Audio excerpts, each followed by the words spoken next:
Hi guys, current affairs funda में आप सभी का स्वागत है। मैं हूं आपके साथ अभिषेक शर्मा और आज के इस वीडियो सेशन में हम 4 अक्टूबर तक के सभी इंपॉर्टेंट करंट अफेयर्स कवर करने वाले हैं।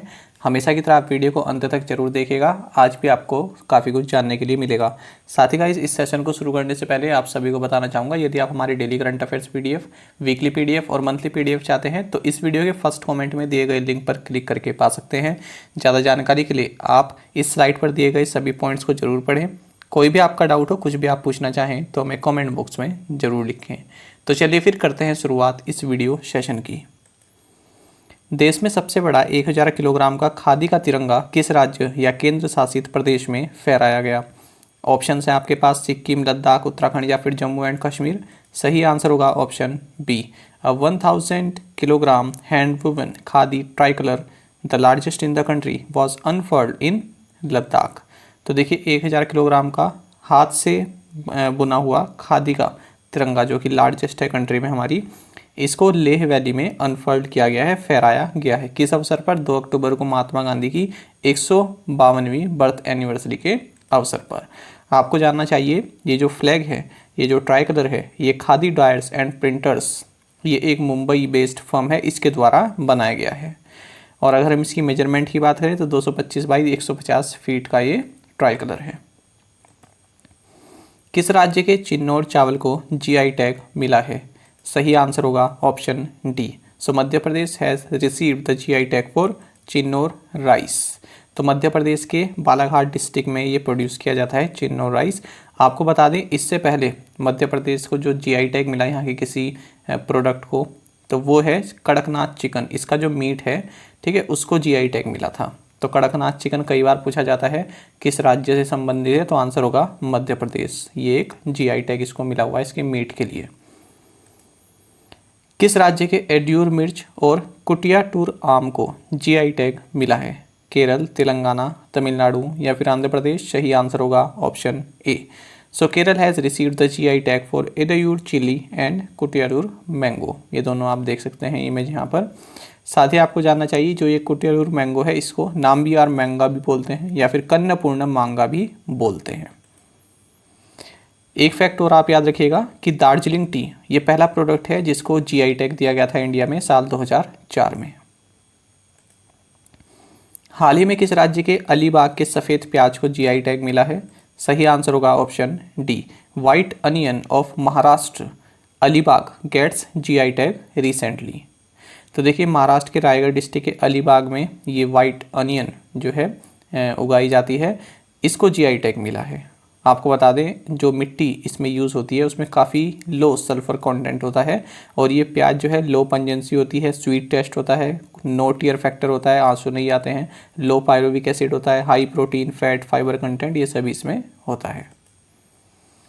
भारत और किस देश ने हाल ही में 12 दिवसीय मेगा सैन्य अभ्यास मित्र शक्ति का आयोजन किया है? नेपाल, कतर, श्रीलंका, बांग्लादेश। सही आंसर है option C. India and Sri Lanka recently conducted a 12-day mega military exercise Mitra Shakti. तो 12 दिन की एक्सरसाइज रही है और श्रीलंका में ही हुई है ये मित्र शक्ति। कौन सा एडिशन है? 8th एडिशन है। तो मिलिट्री एक्सरसाइज कोई भी उसका एडिशन आपको मालूम होना चाहिए, किस जगह पर हुआ है ये आपको मालूम होना चाहिए। बाकी अगर हम रिवाइज करें, हाल ही में हमने कौन कौन सी मिलिट्री एक्सरसाइज या फिर नवल एक्सरसाइज ये सभी देखी हैं। जायद तलवार 2021 इंडिया और UAE के बीच हुई है। जैर अल बहर 2021 इंडिया एंड कतर के बीच हुई। अल मोहिद अल हिंदी 2021 इंडिया एंड सऊदी अरब के बीच हुई। काचिंद 21 इंडिया एंड कजाकिस्तान के बीच हुई है। Konkan 2021 India and UK। SIMBEX 2021 India and Singapore. Surya Kiran 2021 India and Nepal, ये पिथौरागढ़ में हुई। समुद्र शक्ति 2021 India and Indonesia. Exercise peaceful mission, तो देखिए जो SCO कंट्रीज़ हैं, संघाई कोऑपरेशन ऑर्गेनाइजेशन की जो कंट्रीज़ हैं उनके बीच हुआ है। साथ ही जापान 2021 ये रशिया में हुआ और भारत ने भी इसमें पार्टिसिपेट किया है। कई सारी कंट्रीज़ ने इसमें पार्टिसिपेट किया था। तो इतने का आप स्क्रीनशॉट ले सकते हैं। भारतीय विशिष्ट पहचान प्राधिकरण यानी UIDAI ने देश भर में कितने स्टैंड अलोन आधार नामांकन और अद्यतन केंद्र खोलने का निर्णय लिया है? सही आंसर रहेगा option B. The unique identification authority of India has decided to open 166 stand alone Aadhaar enrolment and update centres across the country. देखिए अब जो है आपके एग्ज़ाम में इसी तरह से क्वेश्चन पूछ ले जाते हैं, ठीक है, जिसमें ये कोई न्यूमेरिक हो, है ना, जिसमें कोई इस तरह की 166 इस तरह से यूज़ हो रहा हो, संख्या जिसमें यूज़ हो रही हो कि कितने खुलेंगे, ठीक है, कितना बजट रहा है, कितने सेंटर बनेंगे, इस तरह से क्वेश्चन जो है काफ़ी पूछे जाने लगे हैं। तो इस तरह की न्यूज़ पर हम भी नज़र रखेंगे और आप भी रखिएगा। बाकी आपको ये जानना चाहिए UIDAI इसके CEO हैं डॉक्टर सौरभ गर्ग। तो 166 इस तरह के सेंटर खोलेगा जहाँ पर आप आधार एनरोलमेंट या फिर अपडेट करा सकते हैं।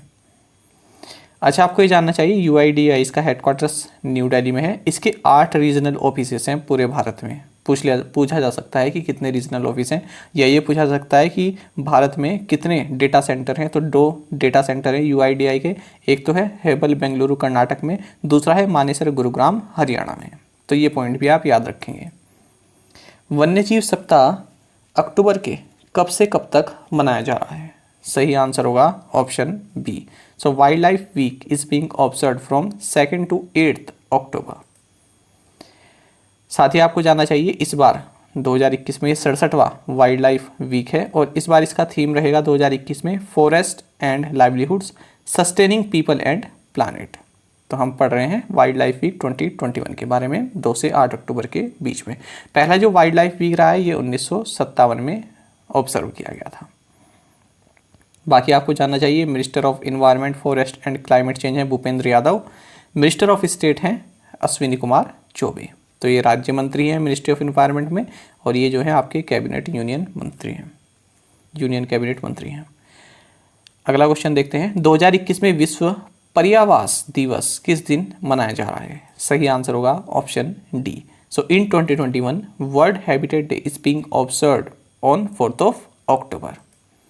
देखिए आपको जानना चाहिए जो ये वर्ल्ड हैबिटेट डे है ये अक्टूबर के फर्स्ट मंडे को मनाया जाता है। अक्टूबर माह के फर्स्ट मंडे को मनाया जाता है, जो कि इस बार आपका 4 तारीख को है, ठीक है, यानी कि आज ही के दिन है। तो आपको जानना चाहिए वर्ल्ड हैबिटेट डे ये सबसे पहली बार 1986 में नैरोबी केन्या में मनाया गया था, और तब इसका थीम था शेल्टर इज़ माई राइट। और इस बार 2021 में इसका थीम रहेगा accelerating urban action for a carbon free world. इसका थीम भी आपके लिए इम्पोर्टेंट है। बाकी आपको जानना चाहिए habitat scroll of honour award दिया जाता है किसके द्वारा? United Nations human settlements programme के द्वारा। प्रतिष्ठित professor YS Murthy memorial gold medal 2021 किसे मिला है? सही आंसर होगा option A. So KA Sujana has bagged the prestigious professor YS Murthy memorial gold medal 2021। तो KA सुजाना जो कि बोटेनिकल सर्वे ऑफ इंडिया के सदर्न रीजनल सेंटर में सीनियर साइंटिस्ट हैं, इनको professor YS Murthy memorial gold medal 2021 मिला है। किस लिए? प्लांट मॉर्फोलॉजी एंड टेक्सोनॉमी में अपने योगदान के लिए। आपको बता दें ये अवार्ड जो है इंडियन बोटेनिकल सोसाइटी द्वारा इंस्टीट्यूट किया गया है। पद्मजा चंदुरु को नेशनल सिक्योरिटीज डिपॉजिटरी यानी NSDL का MD नियुक्त किया गया है। वह किस बैंक की पूर्व MD या CEO हैं? Indian bank, bank of India, union bank of India या फिर पंजाब नेशनल बैंक? सही आंसर होगा option A. Padmaja Chandru has been appointed MD of national securities depository. She is the former MD and CEO of Indian bank. साथ ही आपको जानना चाहिए इन्होंने रिप्लेस किया है GV नागेश्वरा राव को, और ये MD एंड CEO रह चुकी हैं इंडियन बैंक की, और हाल ही में अगस्त के महीने में इनका जो टर्म है वो समाप्त हो गया था, कार्यकाल इनका समाप्त हो गया है।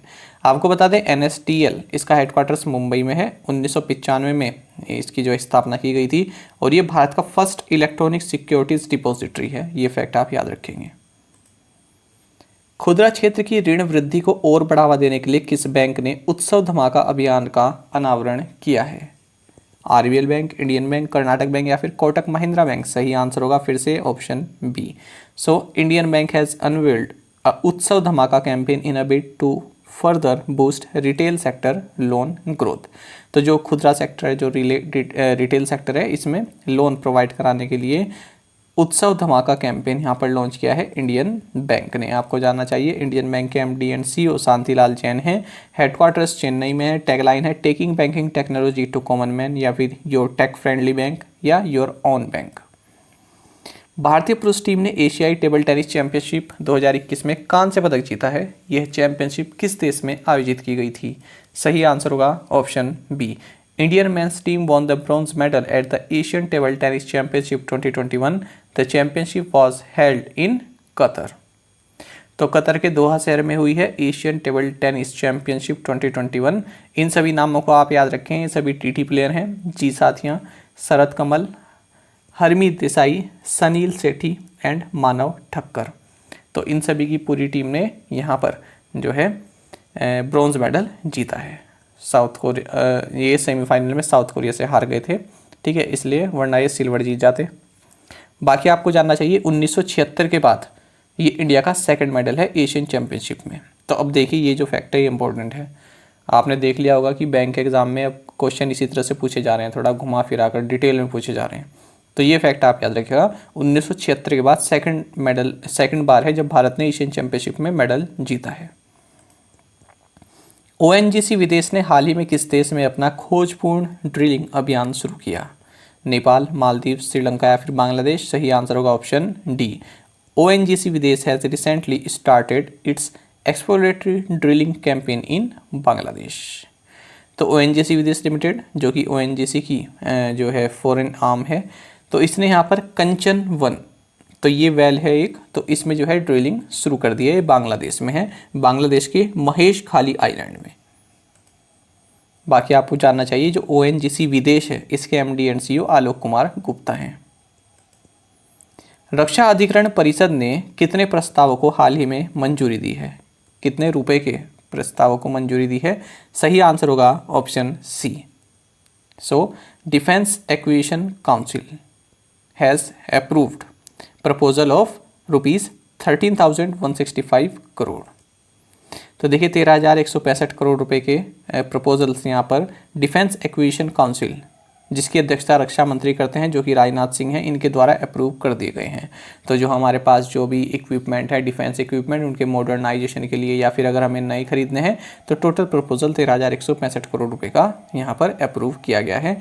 आपको बता दें इसमें से 11,486 करोड़ यानी कि 87% जो भारत प्रोक्योर करेगा वो डोमेस्टिक सोर्सेज से करेगा, मतलब जो डोमेस्टिक बनते हैं, जो हमारे भारत में ही बनते हैं, उनसे प्रोक्योर करेगा।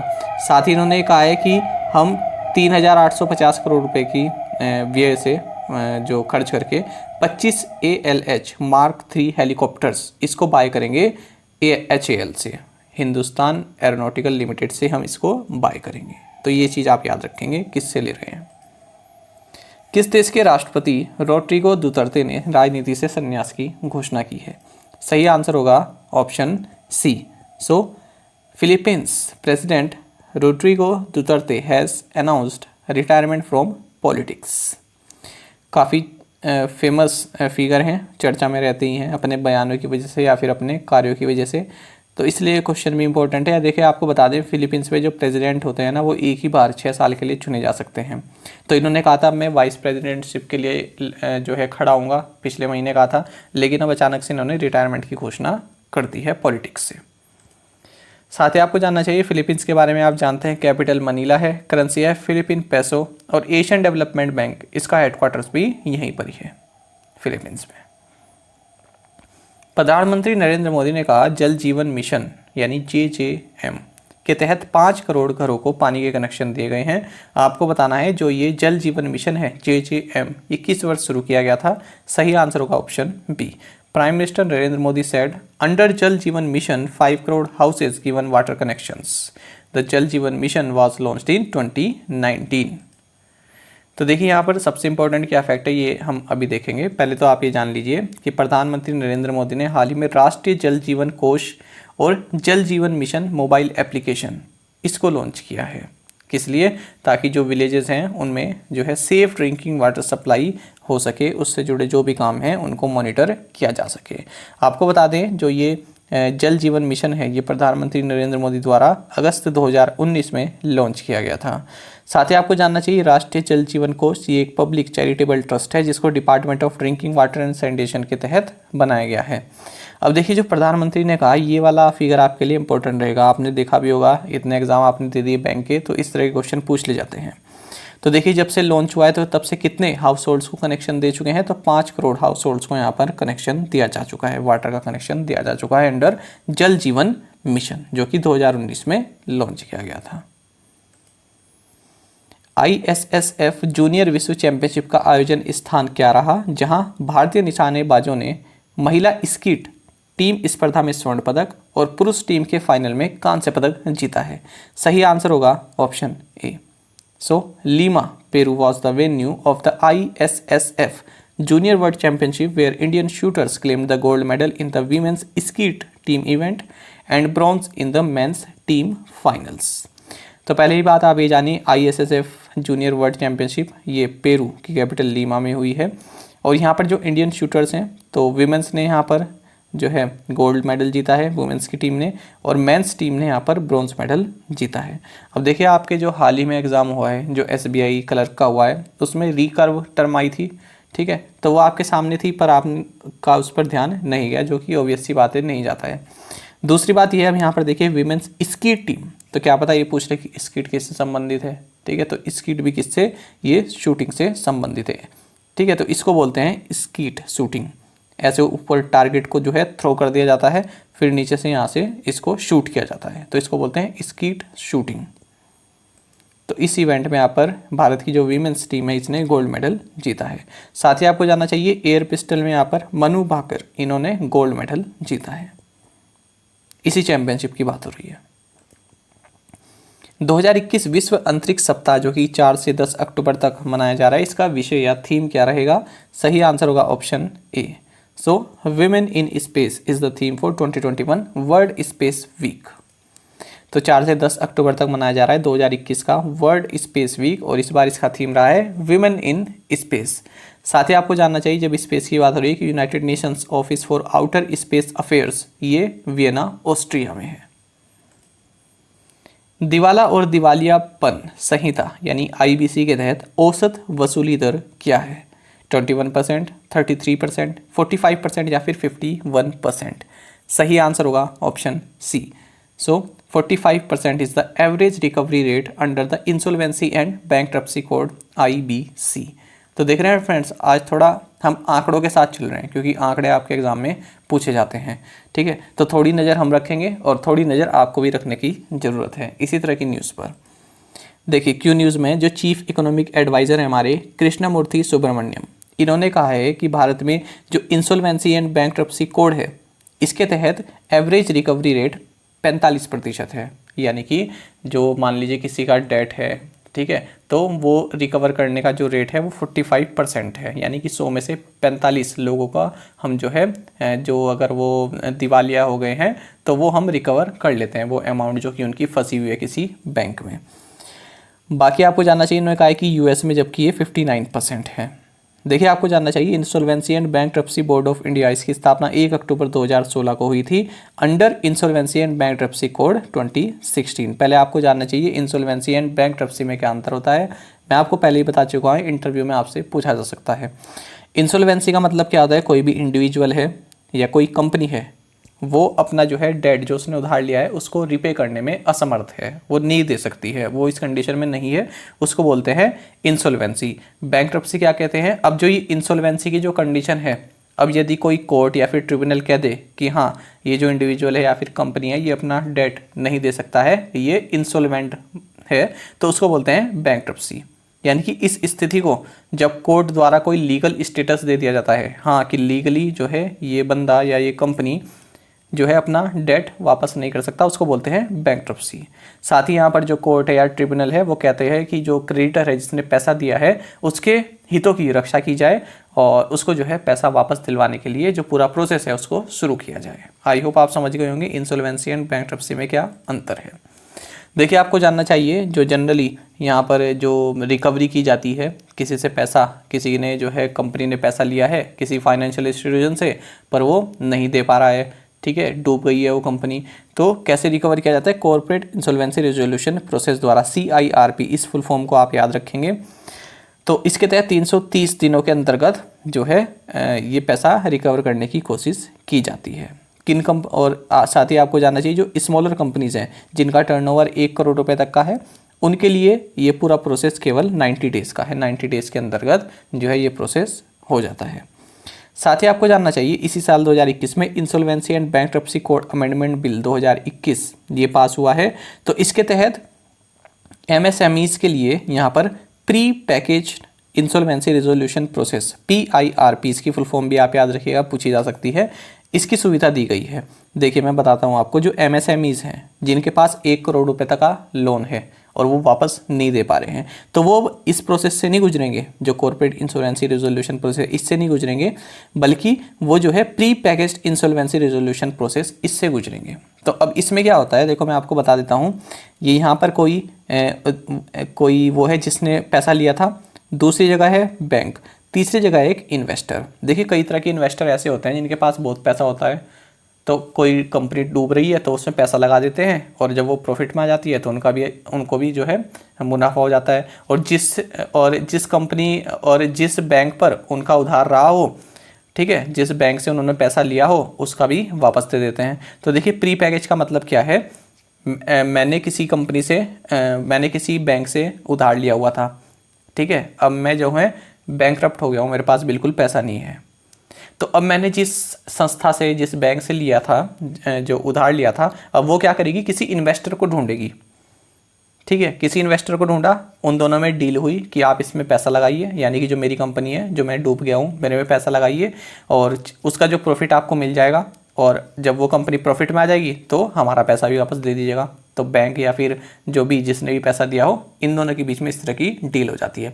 लेकिन जो ओनरशिप है, जो कंपनी डूब गई है, उसकी ओनरशिप चेंज नहीं होती है, ओनर उसके वही रहेंगे। तो आई होप आप समझ ही होंगे, फिर से सुनिएगा, अच्छे से समझ में आ जाएगा। हो सकता है इंटरव्यू में पूछ लिया जाए आपसे कि प्री पैकेज क्या होता है, बाकी आपको जानना चाहिए। देखिए तो मैंने बता ही दिया। देखिए a pre pack is the resolution of the debt of a distressed company through an agreement between secured creditors and investors instead of public bidding process. तो जो क्रेडिटर्स हैं जिन्होंने पैसा दे रखा था, और जो इन्वेस्टर्स हैं जो पैसा लगाना चाहते हैं, कई कंपनी डूब जाती है ना, तो उसमें पैसा लगा के उनको फिर से प्रॉफिट में ला दिया जाता है, ठीक है, तो इन दोनों के बीच एग्रीमेंट होता है प्री पैक में, ठीक है, instead of public bidding process, यानी कि बिड करने की जरूरत नहीं होती कि हाँ हमने बहुत सारी कंपनियां बुला ली और उनसे बिड करवा रहे हैं कि कौन इसमें पैसा लगाएगा, इसकी जरूरत नहीं पड़ती। बाकी आपको जानना चाहिए जो ये बैंकरप्सी कोड है, इसमें 2 सेपरेट ट्रिब्यूनल्स होते हैं जो कि इस पूरे प्रोसेस को देख सकते हैं। एक तो है नेशनल कंपनी लॉ ट्रिब्यूनल, ये कंपनीज के लिए है, और limited liability partnership LLB forms होते हैं। दूसरा होता है date recovery tribunal for individual and partnership. तो आई होप आपको ये क्वेश्चन समझ में आ गया होगा। अब देख लेते हैं प्रीवियस असाइनमेंट क्वेश्चंस के answer. Serving to empower is the tagline of which bank? Answer is Jammu and Kashmir bank. Which place is also known as Cape Comorin? Answer is Kanyakumari. Champions portal was launched by which ministry? Answer is ministry of micro small and medium enterprises MSME। What is the capital and currency of republic of China? So answer is Taipei city and currency is new Taiwan dollar. Friends आप में से कई ने यहाँ पर China जो है, mainland China, उसकी करेंसी और कैपिटल बता दी थी। तो जो चाइना है ना, ठीक है, वो है पीपल्स रिपब्लिक ऑफ चाइना, और जो ताइवान है ये है रिपब्लिक ऑफ चाइना। तो अगर आप इसके आगे पीपल्स लगा देंगे तो वो बन जाता है चाइना, और अगर आप केवल इतना रहने देंगे रिपब्लिक ऑफ चाइना, तो ये है आपका ताइवान। बाकी आपको बता दें ताइवान जो है यूनाइटेड नेशंस को द्वारा रिकॉग्नाइज नहीं है, और बहुत कम कंट्रीज़ हैं जिसके साथ इसके रिलेशन है, ऑफिशियल रिलेशंस हैं, क्योंकि चाइना ने ये बोला हुआ है कि जो भी ताइवान के साथ अपने ऑफिशियल संबंध बनाएगा, ठीक है, उसके साथ हम संबंध नहीं रखेंगे। तो इसी वजह से ताइवान के साथ शायद 13-14 कंट्रीज़ के ही रिलेशंस हैं ऑफिशियली। 5th क्वेश्चन है Hwasong 8 is the new hypersonic missile launched by which country? Answer is north Korea. तो आप में से कई एस्पिरेंट्स ने केवल 4 क्वेश्चन का आंसर बिल्कुल सही दिया है, 4th क्वेश्चन का आंसर गलत दिया था। फ्रेंड्स जल्दी से कुछ क्वेश्चन देख लेते हैं, हरियाणा सब इंस्पेक्टर में पूछे गए थे, तो मुझे लगा आपके लिए भी इंपॉर्टेंट है, कुछ सीखने के लिए आपको मिलेगा। स्टैटिक से संबंधित है।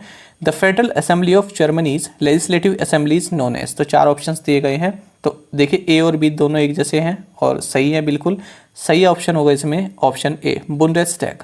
तो देखिए जो फेडरल असेंबली है, जो जर्मनी की जो पार्लियामेंट है, उसकी जो फेडरल असेंबली है उसका नाम है बुंडेसटैग, और जो फेडरल काउंसिल है यहाँ की उसका नाम है बुंडेसरात। ठीक है, याद रखिए। तो ये तो अपर हाउस है, जैसे हमारे यहाँ राज्यसभा है, और ये लोअर हाउस है, जैसे हमारे यहाँ लोकसभा है। दूसरा क्वेश्चन देखते हैं, who won the gold medal for India in the 2021 world cadet wrestling championship. तो इसमें आंसर होगा प्रिया मलिक। तो रेसलिंग में प्रिया मलिक ने यहाँ पर गोल्ड जीता था और बुडापेस्ट हंगरी में ये चैंपियनशिप हुई है। एक क्वेश्चन इन्होंने पूछा, what is the full form of the badminton player PV Sindhu. देखिए कितना प्यारा क्वेश्चन है, कई बार हमने भी डिस्कस किया है, आप भी देखते आ रहे होंगे पीवी सिंधु है ना, लेकिन बहुत कम बार ऐसा हुआ होगा कि ध्यान गया होगा कि पीवी सिंधु तो है पर इनकी फुल फॉर्म क्या है नाम की। ठीक है, तो 4 ऑप्शन देखिए, दूसरा और तीसरे में तो लग जाएगा कि हाँ ये नहीं हो सकता, प्रतिभा नहीं हो सकता, प्रियंका नहीं हो सकता, कन्फ्यूज़न है ए और डी में। तो पहला है पुसरला वेंकटा सिंधु और डी है पुंडेश्वरी वेंकटा सिंधु। तो सही आंसर इसमें ऑप्शन ए, पुसरला वेंकटा सिंधु सही आंसर होगा। ठीक है, तो इससे हमें क्या जानने के लिए मिला, जब भी हम कोई नाम पढ़ें तो कोशिश करें कि उनका फुल नेम जो है हमें पता हो। जैसे के सिवन है, इसरो के चीफ हैं, तो क्या आप जानते हैं उनका नाम क्या है? ठीक है, तो अगर नहीं जानते हैं तो उसको जरूर याद रखिएगा, उस नाम को जरूर देखिएगा कि के सिवन का पूरा नाम क्या है। What is the name of the former Chief Minister of Karnataka who is also the father of Karnataka's Chief Minister Basavaraj Bommai. देखिए कर्नाटक के जो चीफ मिनिस्टर हैं हाल ही में अपॉइंट हुए हैं बसवराज बोमाई, तो इनके फादर का नाम बताना है जो कि कर्नाटक के चीफ मिनिस्टर रह चुके हैं। RS. Bommai, VR. Bommai, SR. Bommai और नन ऑफ देम। तो ये मत सोचिएगा कि ये क्वेश्चन ऐसे क्यों लिया गया है, ये क्वेश्चन इसलिए लिया गया है क्योंकि कर्नाटक में हाल ही में बसवराज बोमाई इनको चीफ मिनिस्टर बनाया गया है। ठीक है, और क्यों स्पेशल है, क्योंकि इनके पिता भी कर्नाटक में चीफ मिनिस्टर रह चुके हैं, तो इसलिए क्वेश्चन यहाँ पर बनाया गया है। तो आंसर होगा एस.आर. बोमाई। अगर आप में से कोई इंडियन पॉलिटी पढ़ता है तो आपने काफ़ी फेमस केस भी सुना होगा, SR. Bommai versus union of India. ठीक है, काफ़ी फेमस केस है, तो वो यही है, कर्नाटक के चीफ मिनिस्टर रह चुके थे। अब देखते हैं आज के assignment questions. What is the capital and currency of Turkmenistan. Name the India's first satellite and ballistic missile tracking ship. World Social Protection Report 2020-22 is released by which organization? Recently, which countries have launched the Climate Action and Finance Mobilization Dialogue? And the last question is, which of the following has become the first Indian state to adopt the Model Tenancy Act? तो पांचों questions के answer आप हमें comment box में जरूर बताइएगा। यदि आपको एक क्वेश्चन का आंसर आता है तो वो भी आप हमें कमेंट बॉक्स में बता सकते हैं। साथ ही इस करंट अफेयर्स फंडा को आप टेलीग्राम पर भी ज्वाइन कर सकते हैं। यहाँ पर रेगुलर वीडियो अपडेट्स और करंट क्विज़ हम आप सभी के लिए डालते हैं। साथ ही डिस्कशन ग्रुप में आप किसी भी क्वेश्चन का सोल्यूशन पा सकते हैं। दोस्तों, यहाँ पर हमारे करंट अफेयर्स की प्लेलिस्ट दी गई है, इसको आप जरूर देखें, अपने दोस्तों के साथ और जो फेलो एस्पिरेंट्स हैं उनके साथ हमारे करंट अफेयर्स को शेयर जरूर करें। आज का सेशन आपको कैसा लगा हमें कमेंट बॉक्स में जरूर बताइएगा। Thank you guys.